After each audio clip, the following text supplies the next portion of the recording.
In the heart of the Roman Republic, a crisis was brewing, not on a distant battlefield, but within the very walls of Rome itself. This was a conflict of wealth and poverty, of power and desperation, a struggle that would define the Republic's final century.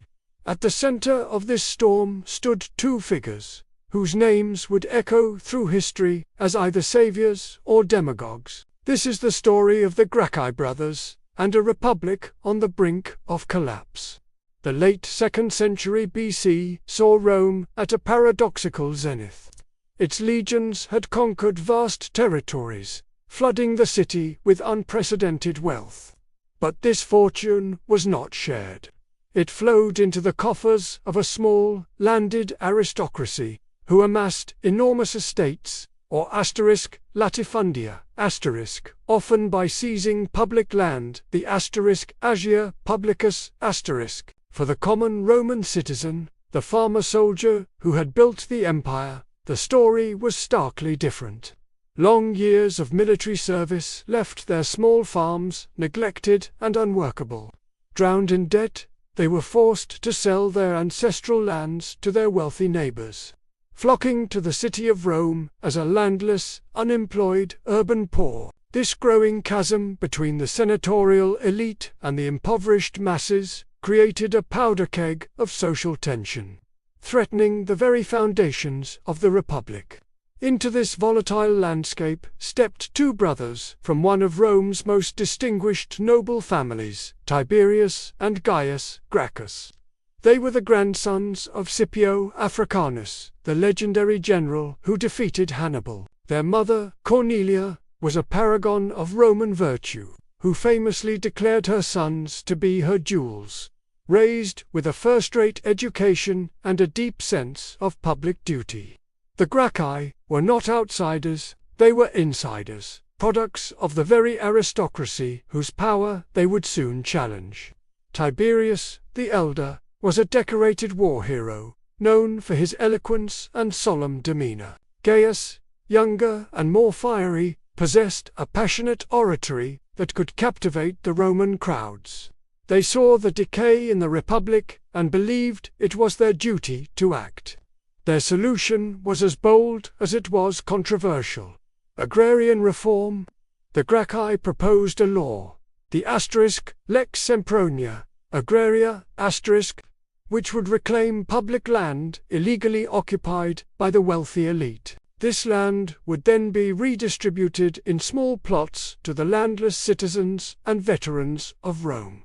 Their goal was twofold: to alleviate the poverty strangling the city and to restore the class of small landowners who formed the traditional backbone of the Roman army. For the Gracchi, this was not just about social justice. It was about restoring the military and civic health of the Republic itself. The proposal ignited a political firestorm. The Senate, a body dominated by the wealthy landowners who stood to lose the most, viewed the Gracchi's plan as a direct assault on their property and privilege. They saw Tiberius not as a reformer, but as a revolutionary seeking to upend the established order for his own ambition. The conflict between the Gracchi and the Senate became a fundamental battle over the soul of the Republic. Did ultimate authority lie with the Senate, the traditional council of elders, or with the people of Rome expressed through their popular assemblies? Frustrated by senatorial obstruction, Tiberius Gracchus employed a radical tactic. He took his land bill directly to the plebeian council, a popular assembly, completely bypassing the Senate. When another tribune, acting on behalf of the Senate, tried to veto the proposal, Tiberius had him deposed from office, an unprecedented move that shattered political norms. By championing the power of the popular assembly over the authority of the Senate, Tiberius was not just redistributing land. He was attempting to redistribute political power itself, a move his opponents could not forgive. The confrontation reached its tragic climax in 133 BC, when Tiberius sought an unprecedented second term as tribune to protect his reforms. Rumors spread that he aimed to make himself a king. In a shocking breakdown of political order, a mob of senators and their clients, led by the Pontifex Maximus himself, took matters into their own hands. They armed themselves with clubs and improvised weapons, marched on the assembly, and bludgeoned Tiberius Gracchus and hundreds of his followers to death. A decade later, history would repeat itself with even greater bloodshed. Gaius Gracchus, who picked up his brother's mantle and proposed an even broader slate of populist reforms, met a similar fate. Declared an enemy of the state, he and thousands of his supporters were hunted down and killed in the ensuing political violence. The deaths of the Gracchi brothers marked a dark turning point. For the first time, political disputes in Rome were settled not with debate, but with open violence in the streets. The legacy of the Gracchi is complex and profoundly significant.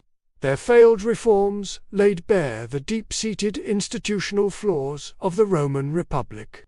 They demonstrated that the system was incapable of addressing the profound social and economic inequalities it had created. By introducing violence as a political tool, their opponents opened a Pandora's box that would lead to a century of civil war, ultimately paving the way for the rise of strongmen like Marius, Sulla, and Julius Caesar. The populist movements they inspired would continue to challenge the senatorial oligarchy for generations.